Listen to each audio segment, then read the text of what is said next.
Hello, federal employees. It is great to see you again today. I really just bond with you through this camera or through this podcast with my voice. I hope you know how much I truly want federal employees to succeed. I work with a number of you, federal employees, one-on-one as their financial planner, and I help them through their decisions of retirement, about their benefits, to get the most out of them, to make sure they don't get caught up in any of the common issues and pitfalls and things that happen. So I truly do care about the federal employee community, and so hopefully this is valuable for you. If you have any topics, any things that you'd like to hear about, just let me know. Put in the comments below, send me an email, go to my website, whatever. Let me know, and I'll do my best to respond to you, to answer your questions, to provide valuable content for you. Okay, Today we are talking about the G Fund. Yes, the G Fund. So, I've created lots of content on the G Fund because stereotypically, people invest in the G Fund when they shouldn't invest in the G Fund, or they invest too heavily into the G Fund when they shouldn't invest in the G Fund. And so, I'm sure you've seen some of my content on that. But, putting all that aside for now, let's talk about the G Fund in general. In a nutshell, the G Fund has changed dramatically over the last 30 years. It is not what it used to be. And let me read off a few things for you. I have my handy dandy laptop. So, basically, the G Fund started in the 80s, okay?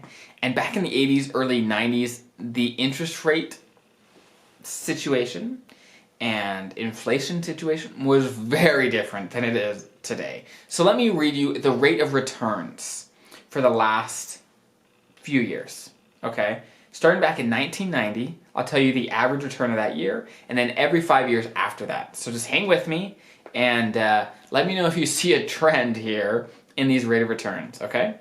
So, in the year 1990, the G Fund returned 8.9%. To put that in perspective, okay, that is almost close to the average return for the C Fund over the last 50 years, right? So that's a huge return, especially for the G Fund. 8.9%. Okay, 1995, 7%. Not bad, wow. 2000, 6.43%. 2005, 4.5%. 2010, 2.8%. 2015, 2.04%. And then 2020, depending on when you're listening or watching to this, in 2020, I am recording this in October of 2020, and year to date, the G Fund has returned a whopping 0.76%. Not even a full percent, okay? Not even a full percent. So that is what we're talking about. The G Fund is not what it used to be. But for the G Fund's credit, right, it's not all its fault. It's just because inflation and interest rates are completely different for what they were in the late 80s, early 90s. For example, if you wanted to get a mortgage in the early 90s, many of you may remember, is that it would have been an interest rate about 10%. Completely different situation. And because interest rates are so high, the G Fund paid out so much. But nowadays, with the current interest rates, it is a very different situation. Now, whenever I tell people about this, the first question I get is, okay, so should I even keep investing in the G Fund? What makes sense for me? And I have to be careful with this sort of question because sometimes people take what I say and run with it without knowing the context and without thinking about if it makes sense for them in their situation. So, make sure you do that, okay? But the G Fund is not bad. It is a safe investment. The government guarantees that it's not going to lose money, which is a great thing. But just know what to expect when you get into it, is what I have to say. But when you look at around the economy, if you look at other risk-free investments, because that's what the G Fund is, it's risk-free. There's no risk. You're not going to lose money. And so when you compare it to other risk-free investments, basically everything else is very comparable. You're not going to find a risk-free investment that pays more than that. It's very difficult to. You may find a thing that pays a little bit more, but it's going to be very, very difficult. So the G fund is comparable, right? It's comparable. So I think for everyone's portfolio, for the investments, there is a portion of it that generally should be in very low risk things. So for a part of your portfolio, a part of your TSP, I think the G fund is a great option. It's a great option. It's not bad. It's not bad.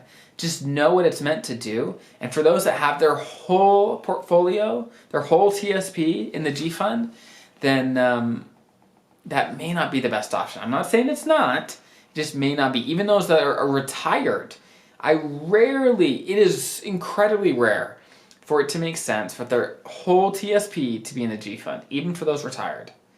Because let's say the G fund continues to return, let's say 1%, right? Interest rates will probably stay relatively low over the next few years.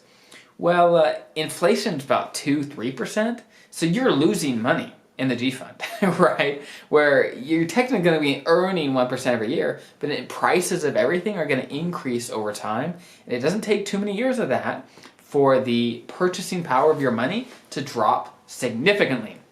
Okay, especially in long careers, long retirements, it makes a big, big difference. And who knows where inflation's going to go? And inflation for, let's say, college costs for grandkids or kids or healthcare, those costs are going through the roof. So you have to have some way to have your wealth, to have your savings to increase along with it. And the G fund is just not going to do that for you, at least in the current conditions, okay? So, I know I mentioned other risk-free ways to make money. The G fund's one of them. One way that I just have to mention to get a risk-free return that's more than the G fund is paying down debt. So I'm not making a comment here on whether it makes sense to invest in the TSP or pay down debt. It totally depends on your situation. But if you're looking for a risk-free return, well, let's say you pay down your mortgage early and you're paying 3% on your mortgage or 4% on your mortgage. Well, that's a 3% return on that money that you paid down early, right? And you're only getting 1%, if that, in the G fund. So if you're looking for a completely risk-free return, paying down especially credit card debt, are you kidding me? 20% interest rates? 100%. Now, you should never carry a balance on your credit card, so that's a whole different story. But even for low interest rate things like auto loans potentially, or mortgages, things like that, that could be a great way to earn a rate of return that's higher than the G fund. But again, I'm not trying to make a comment on, oh, you should pay off debt over investing in the TSP. I don't know. That's a deep question. That's a deep question that depends on your situation and where you're at with retirement and lots of other things. But in general, you want to be doing both. If you have debt, you want to be getting rid of it and you want to be investing in the TSP, right? One thing I have seen is that it's sometimes easier to retire when you still have a mortgage, as long as you have retirement savings that are sufficient to get you through whatever you need to get through in retirement. But if you don't have retirement savings and you don't have a mortgage, that may be more difficult, right? If you have neither, right? You don't have anything in the TSP, but you used all of it to pay off your mortgage, well, that may work, maybe, depending on your situation, depending on what cash needs you need in retirement. So it's not a clean-cut answer. But I just wanted to mention that when we're talking about risk-free return and a G fund and all that good stuff, then I had to mention paying off debt because that truly is, it's risk-free, right? If you pay off your mortgage, you're guaranteed to make the 3-4%, whatever your interest rate is. So I hope this was interesting. Hopefully it gave you some ideas of, okay, how does the G fund work? How does, what are my plans for retirement? How am I using the G fund? Am I using it in a way that makes sense for me?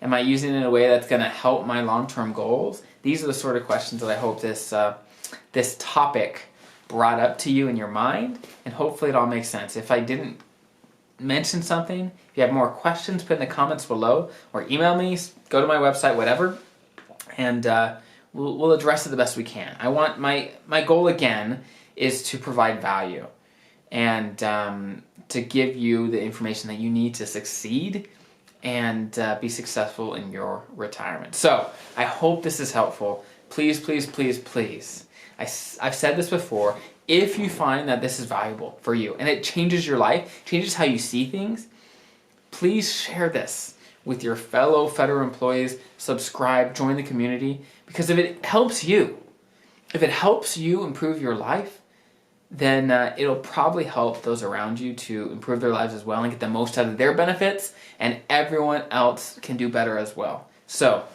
that is my request. I work hard to give you the best answers that I can, and that is my one ask, is please share, please subscribe, and be a part of the community and help those around you. And I hope, again, this is helpful. Have a great rest of your day and have a great week.